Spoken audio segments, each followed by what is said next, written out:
बहुत बढ़िया रहा उनके साथ में। काम किया, काम सीखा भी मैंने, एडिटिंग भी मनोज साहब से सीखी मैंने। तो जिस दिन सुना उनकी डेथ हो गई तो बड़ा दुख हुआ मुझे। तो हमारी तो 55 साल के साथ, 55 साल में रहा उनके साथ में।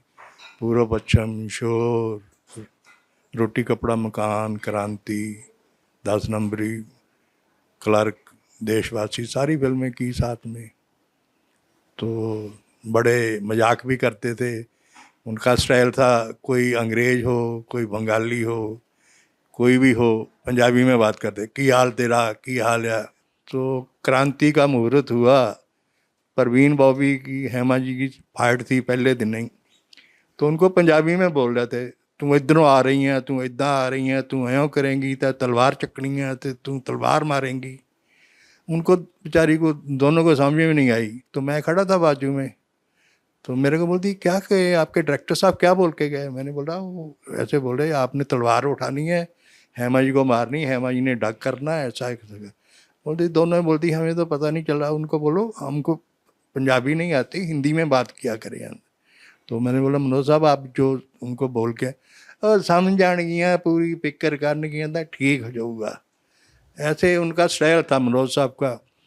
तो ज़्यादा पंजाबी में दिलीप साहब थे, तो सोने पे सुहागा दोनों पंजाबी में लगे रहते थे। तो इधर एक दिन तो बड़ा मजा आया, तो मनोज साहब लेटे हुए थे खटिए के ऊपर। दिलीप साहब बोलते, बेटा तू अभी जवान है, तू खटिए के ऊपर लेट के डायरेक्शन कर रहा है।